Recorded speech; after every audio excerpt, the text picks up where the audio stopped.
Lastly, we are going to look at the use of catalysts, including enzymes. What are catalysts? Catalyst is a substance that speeds up a chemical reaction without being used up and remains unchanged, which means that let's say you have two reactants reacting. However, the reaction is too slow. So you're going to add a catalyst in the form of solid. It can also be in the form of liquid. However, we are going to focus at solid catalyst only. So if you add this catalyst, you will see that the rate of reaction between these two particles increases. However, the addition of this catalyst is simply increasing the rate of reaction, and this solid will remain unchanged at the end of the reaction. It will not take place or it will not interact or interfere with the reaction. It will simply increase the rate of reaction. So the effect on the rate of reaction of the addition of catalyst is addition of catalyst simply increases the rate of reaction. Catalyst is a substance that speeds up a chemical reaction taking place without being used up itself. It will remain unchanged. If you add a catalyst, this catalyst will increase the rate of reaction, but after the reaction is complete, you will see that the catalyst will be the same size and of same mass. It simply speeded up the chemical reaction. So, increasing rate of reaction by catalyst is done by decreasing the activation energy of a reaction. In a reaction, the amount of catalyst used remains unchanged from the start to the end of the reaction. Hence, we do not include catalyst in word equation or chemical equations. So how do catalysts actually work? Catalyst works by providing an alternative pathway with a lower activation energy for the reaction to take place. And that means more reactant particles will have energy to collide in a successful collision, and thus the rate of reaction will increase. Let's say you have a mountain to pass. This is your car, and the push to pass through this mountain is your activation energy. So what does catalyst do? Catalyst will provide an alternative pathway. If you were to pass above the mountain, this causes more energy. But if you were to pass through the mountain by a hole, you will see that you require less energy. And that is what catalysts do. They provide an alternative pathway which lowers the activation energy for the reaction to take place. And so, more reactant particles will have sufficient energy to collide in a successful collision, and hence the rate of reaction will increase. If you were to travel by car, you will see that going up the hill is harder than going through the hill by a passage. And that is the work of catalyst. As you can see, in your textbook, there is an example given. The example is the reaction or the decomposition of hydrogen peroxide. Hydrogen peroxide decomposes to give water and oxygen.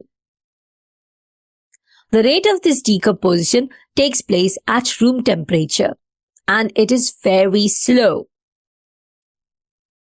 So there is one substance which is the catalyst that will increase the rate of reaction, and that is done by adding manganese 4 oxide. So when you decompose hydrogen peroxide into water and oxygen, the reaction is very slow. And in order to increase the rate of reaction, you add the catalyst which speeds up the reaction, and the catalyst is manganese 4 oxide. So when black manganese 4 oxide powder is added to hydrogen peroxide solution, oxygen is produced very rapidly. The rate at which this occurs can be seen by measuring the volume of oxygen gas being produced. At the end of the reaction, you will see that the manganese 4 oxide can be filtered off and used again. At the end of the reaction, the manganese 4 oxide, which is the solid being added to hydrogen peroxide, will be the same. The reaction can proceed even faster by increasing the amount and the surface area of the catalyst. If you powder this catalyst and if you add more of the catalyst, the rate of reaction will increase further. So now you know what are the factors that affect the rate of reaction and how do they affect the rate of reaction in terms of collision theory.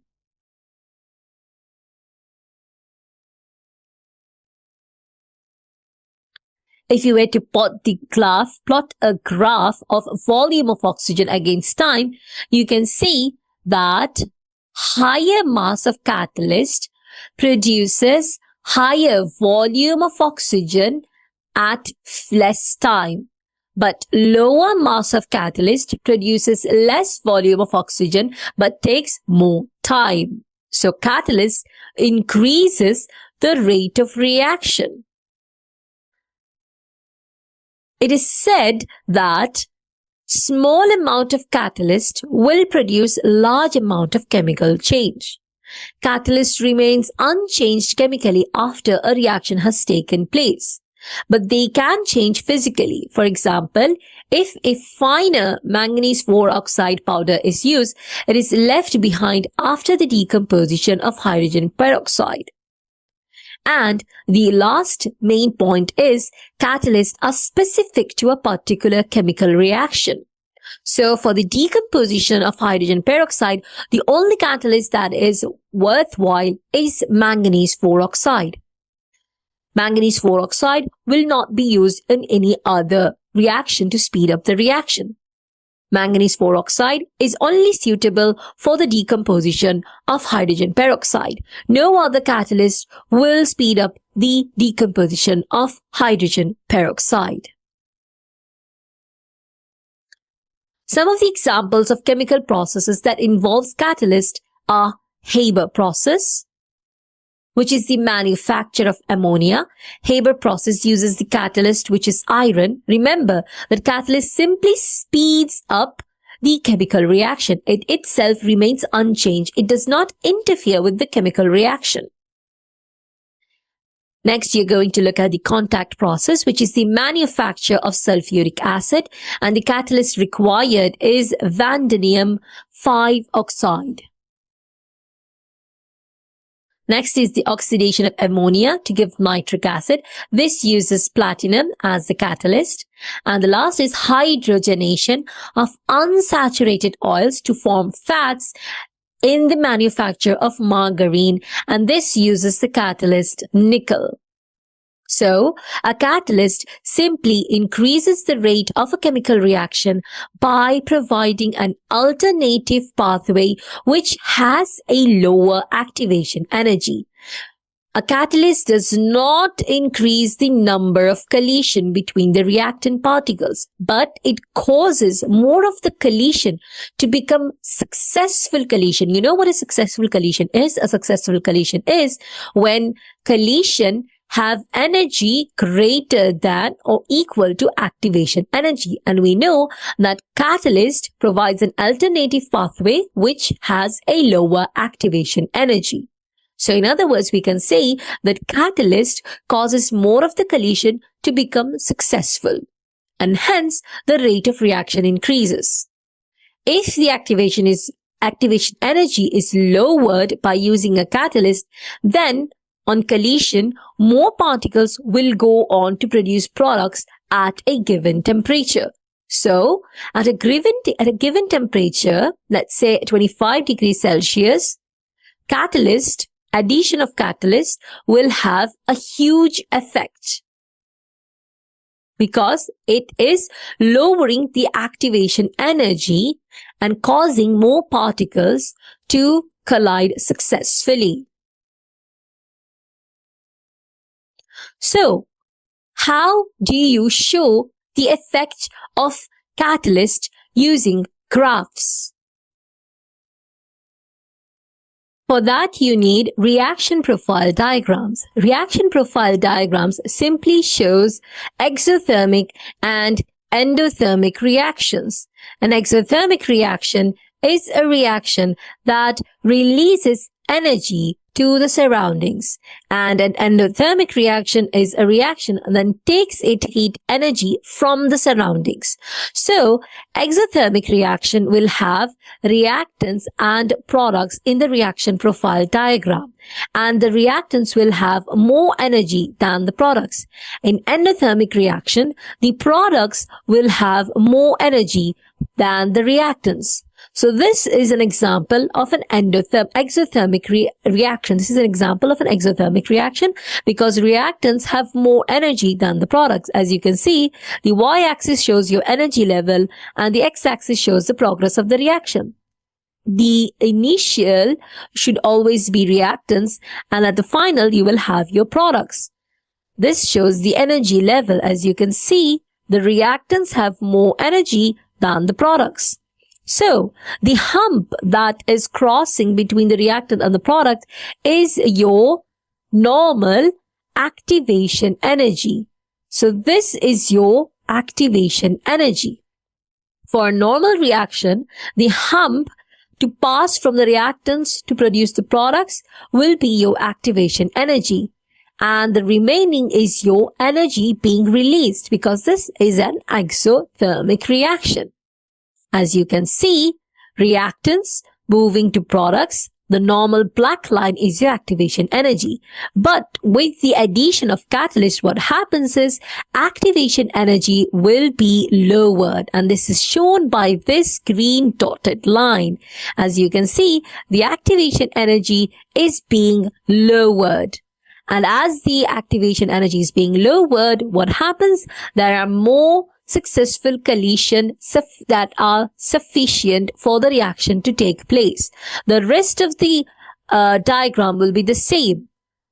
This is your energy being released, but with the addition of catalyst, what happens? Black line is your activation energy, but with the addition of catalyst, what happens? Activation energy is being lowered by the catalyst.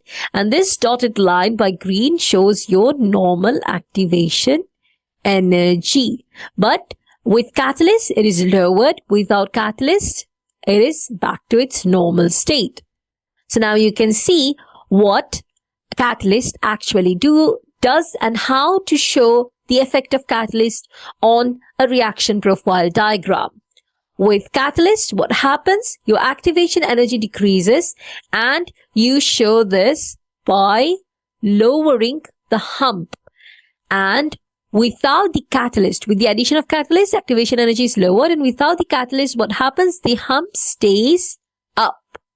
That is your normal activation energy. So, catalyst is a substance that increases the rate of reaction without taking place. It simply lowers the activation energy. Catalyst is a substance which alters the rate of a chemical reaction and is unchanged at the end of the reaction. It increases the rate of a chemical reaction by providing an alternative reaction pathway which has a lower activation energy. Next, we are going to look at enzymes. What are enzymes? Enzymes are biological catalysts. Biological means inside living organisms. Enzymes are biological catalysts that speeds up biological processes, and they work best at particular temperature and at a range of pressure. So for enzymes, increase in temperature will destroy the protein, because in human beings or in living organisms, enzymes are protein molecules that are being produced in the living cells. They are also called a catalyst, and they speeds up hundreds of different chemical reactions that are taking place inside the living cells.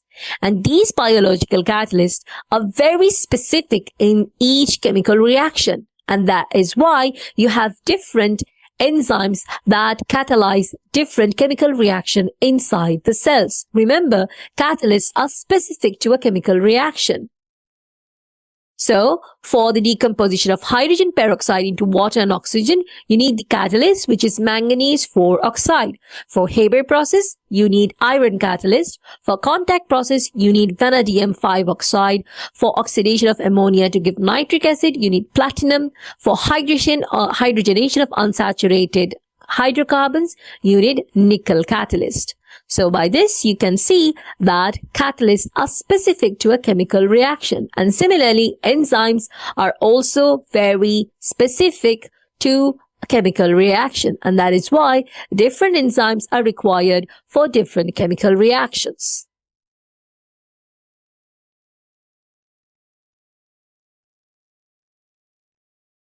Now, we are going to look at reversible reactions.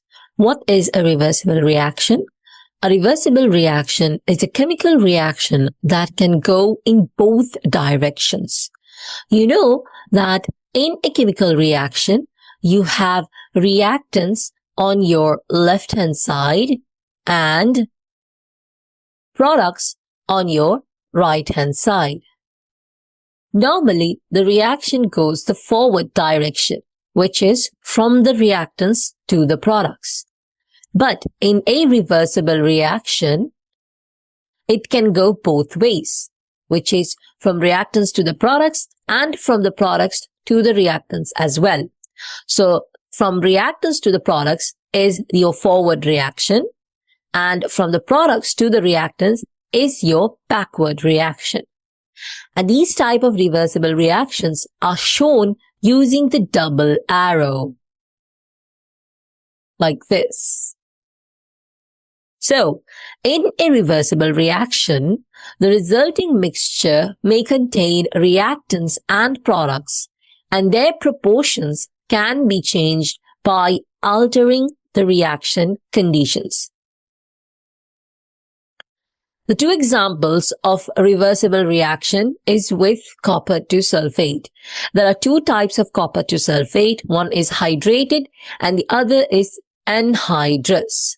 Hydrated copper to sulfate is a blue solid and anhydrous copper to sulfate is a white solid.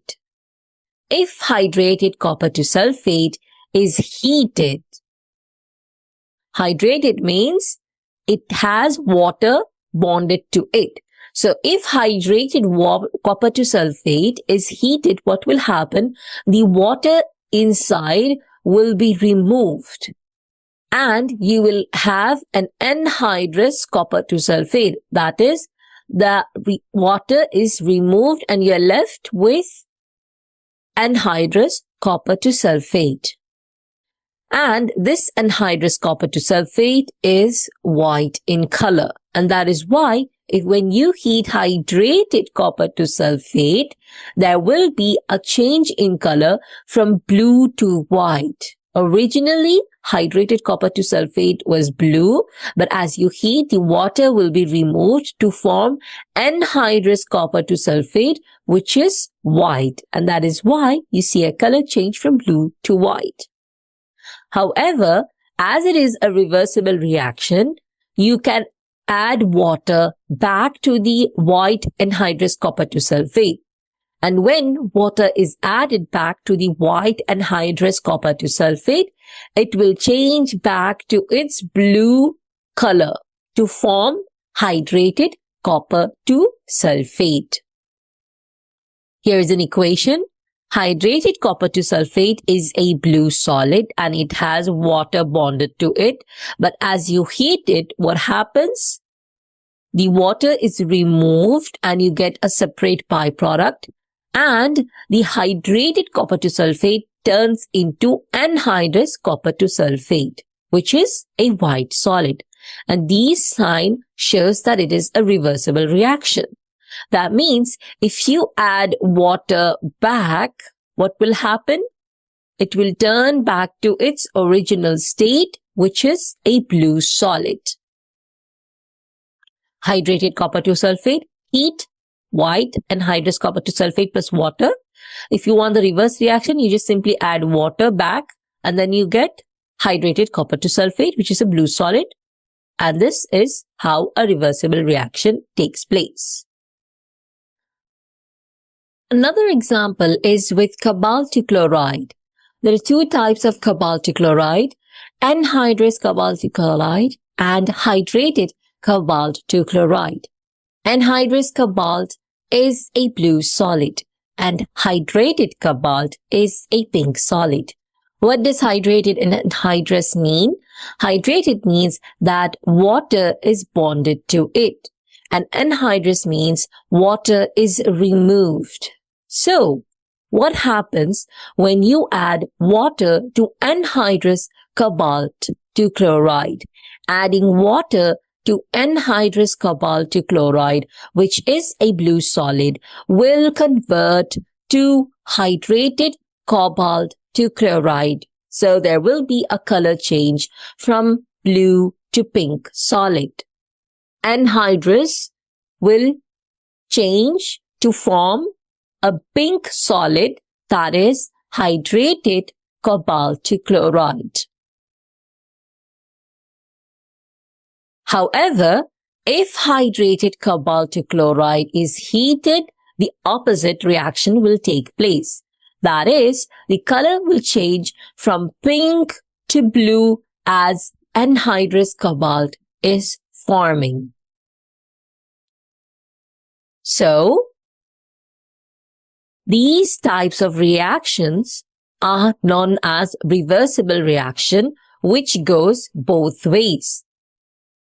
When you add water, when you heat, hydrate it, which means water is bonded to it. When you heat hydrated cobalt to chloride, what happens? The water will be removed to form a byproduct and you get your anhydrous cobalt to chloride, anhydrous cobalt to chloride. And there is a change of color from pink to blue solid. However, as it is shown that this is a reversible reaction, that means if you add water back to anhydrous cobalt to chloride, you will get the reverse reaction, which is a pink solid to form hydrated cobalt to chloride.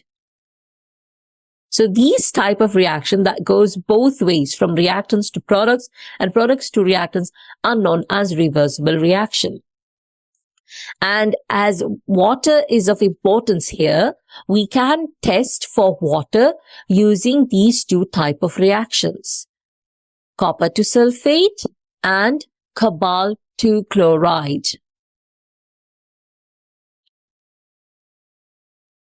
Moving on, what is equilibrium? Equilibrium occurs in a closed system, that is, in a closed vessel. The type of reaction that are in equilibrium have certain conditions and factors. That is, the rate of the forward reaction is equal to the rate of the backward reaction. The other features include the amount of the reactants and the products stays constant. It does not mean that there are equal amounts, it's just there are no overall change to the number of reactants and the number of products. So in a closed system, what will happen? We know that reactants react to form products, right? And as it is a reversible reaction, both of the reaction will occur simultaneously. And the speed of the forward reaction and the backward reaction will be same. And that is why the amount of the reactants and the products will also stay same. It does not mean there are equal amounts, it's just there are no overall change. And if the process continues on and on, then we can say that the reaction has reached dynamic equilibrium. What is dynamic equilibrium? It simply means that the reaction is still continuing. And that is why we say that the reaction has reached dynamic equilibrium. So now you know what a reversible reaction is and how to know if this is a reversible reaction or not. You can know by looking at the sign. You know what equilibrium is, and you also know what a dynamic equilibrium is. Moving on. Next, we are going to look at the manufacture of ammonia. Ammonia is an important nitrogen-containing chemical, and ammonia is used as a bulk in chemical reactions. What is a bulk chemical? A bulk chemical is one that is used in large quantities and for a range of uses. Some of the uses of ammonia includes the manufacture of explosives, nitric acid, and fertilizers. The process for making ammonia is known as the Haber process, which includes a catalyst and nitrogen and hydrogen only. So, if you react nitrogen with hydrogen in a closed vessel, you will get ammonia formed. As you can see, this is a reversible reaction, and this reaction is known as the Haber process.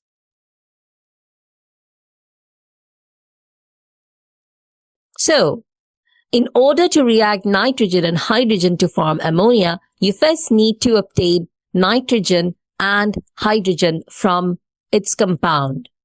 Nitrogen is obtained from the atmosphere by fractional distillation of liquid air. We know that the air contains a mixture of gases, which is oxygen, nitrogen, carbon dioxide, and many of the group 0 element gases. So in order to obtain nitrogen, you need to convert it into a liquid first and then obtain nitrogen by its boiling temperature through fractional distillation. The hydrogen, however, is obtained from a reaction between methane and steam. Methane is an alkane, also known as a hydrocarbon. So when you react methane with steam, you will get hydrogen and carbon monoxide. However, this conversion is a reversible reaction. So we can say that this process is known as steam reforming because it is a reversible reaction.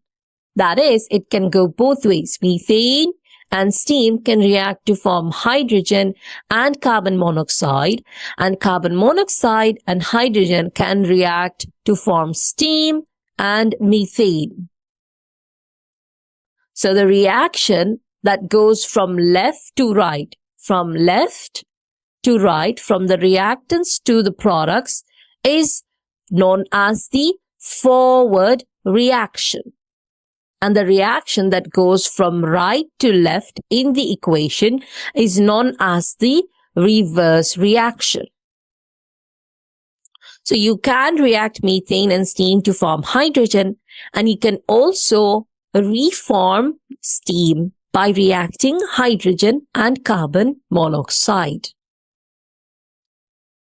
So in order to obtain hydrogen, which is favoring the forward reaction, you must carry out the experiment under certain conditions. As we know that the reaction can go both ways, however, we want the forward reaction to occur more frequently, so we must carry this experiment or this reaction under certain conditions to obtain maximum yield of hydrogen. And these conditions include a temperature of 750 degrees Celsius, a pressure of 3000 kilopascal, and a catalyst, which is nickel. Catalyst simply speeds up the chemical reaction. It remains unchanged. It does not take part in the reaction. Temperature and pressure of 750 degrees Celsius and 3000 kilopascal is very important to obtain hydrogen when you react methane with steam. And these conditions will enable the maximum amount of hydrogen to be produced. So, how do you make ammonia? In Haber process, the ratio of nitrogen to hydrogen should be 1:3. And as we know that when you react nitrogen with hydrogen, you get ammonia, and this type of reaction is a reversible reaction. So to obtain ammonia, maximum yield of ammonia, you need certain conditions. To favor the forward reaction, you need certain conditions. And these conditions are, you require a temperature of 450 degrees Celsius, 20,000 kilopascal, and a catalyst, which is the use of iron. Nitrogen and hydrogen are pressurized of approximately 20,000 kilopascal and will pass over a freshly catalyst, which is finely divided iron at a temperature of 450 degrees Celsius. And then you will get your ammonia. So this type of reaction is known as exothermic reaction, because it will release heat to the surroundings. Exothermic reaction is a reaction that produces heat to the surroundings. So, in industries, chemist ensures to produce sufficient ammonia. However, as it is a reversible reaction, only 15% ammonia is obtained, which is removed by cooling and condensing it as a liquid. The remaining unreacted nitrogen and hydrogen are recirculated into the reaction vessel to react together once more to produce further quantities of ammonia. So we know that reversible reaction takes place in a closed vessel, and the reactants react to form the products. So these type of reactions always keeps circulating. And so we can say that in a closed vessel, a dynamic equilibrium reaches when nitrogen and hydrogen reacts to form ammonia. Once the ammonia is made from nitrogen and hydrogen, the ammonia can decompose back to produce nitrogen and hydrogen gases. So how do you control these type of reactions? In order to understand that, first you need to know what a chemical equilibrium is. An equilibrium occurs in a closed system, and the rate of the forward reaction is equal to the rate of the backward reaction. The amount of the reactants and the products stays constant. It does not mean that there are equal amount, it's just that there are no overall change to the amount of the reactants or to the amount of the products. And in a closed vessel, the reaction is always continuing because it is a reversible reaction. And so we say the reaction reaches dynamic equilibrium. So, when nitrogen and hydrogen reacts to form ammonia, the ammonia can decompose back to form nitrogen and hydrogen gases. And these type of reactions can be controlled to get your desired products.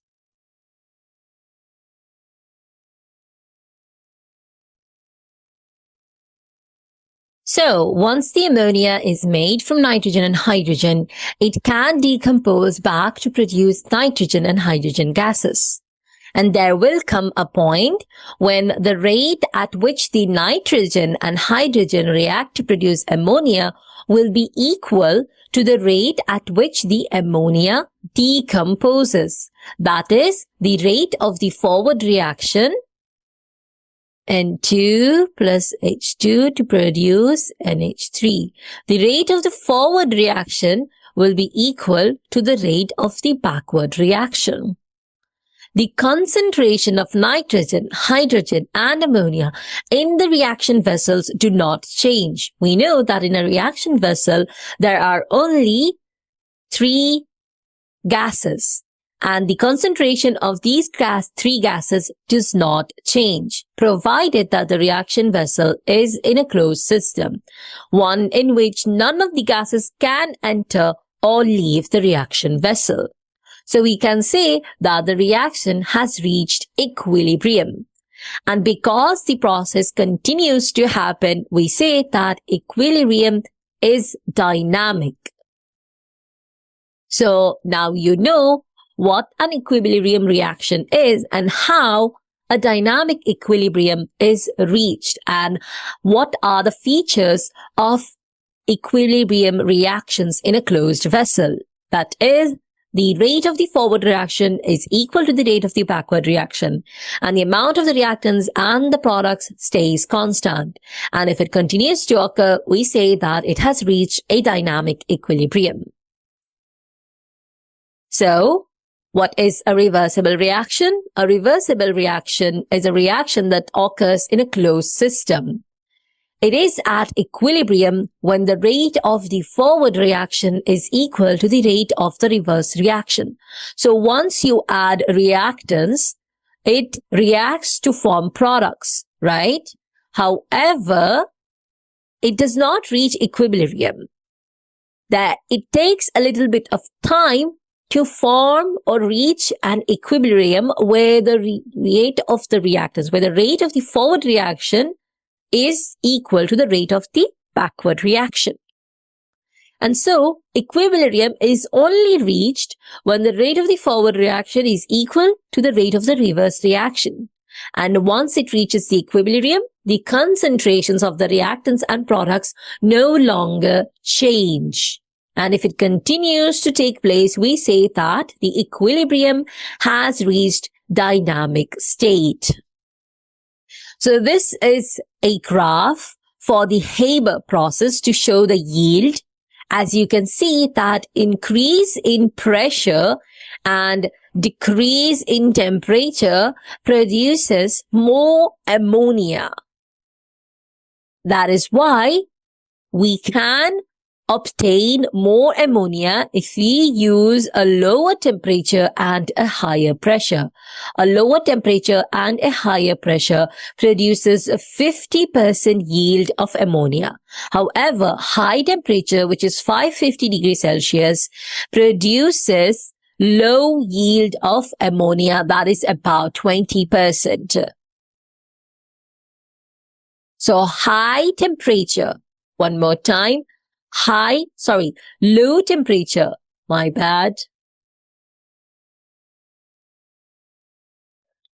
low temperature and high pressure will give you higher yield of ammonia. Okay, moving on. What are the factors that affect the position of equilibrium? We know that in an equilibrium reaction, the rate of the forward reaction is equal to the rate of the backward reaction or the reverse reaction. So, in a closed container, when an equilibrium is reached, we can change the conditions to affect the position of equilibrium. In a normal equilibrium, both of the rate are constant. But if we make any changes, the position of equilibrium will shift. It can either shift to the left, that is, it will react to form more reactants, or it can also shift to the right, that is, the reactants will react to form more products. It can either go backward or forward. And what are the factors that affect the position of equilibrium are change in temperature, change in pressure, change in concentration, and use of catalyst. Changing the temperature shifts the position of equilibrium. You can either go forward or backward. Changing the pressure is only for gas particles, and it also shifts the position of equilibrium. That is, you can either shift it to the forward direction or the backward direction. Changing the concentration is for gas and liquid. It also affects the position of equilibrium. And lastly, the use of catalyst has no effect on the position of equilibrium. It simply increases the rate at which equilibrium is reached. It simply increases the speed at which equilibrium reaches.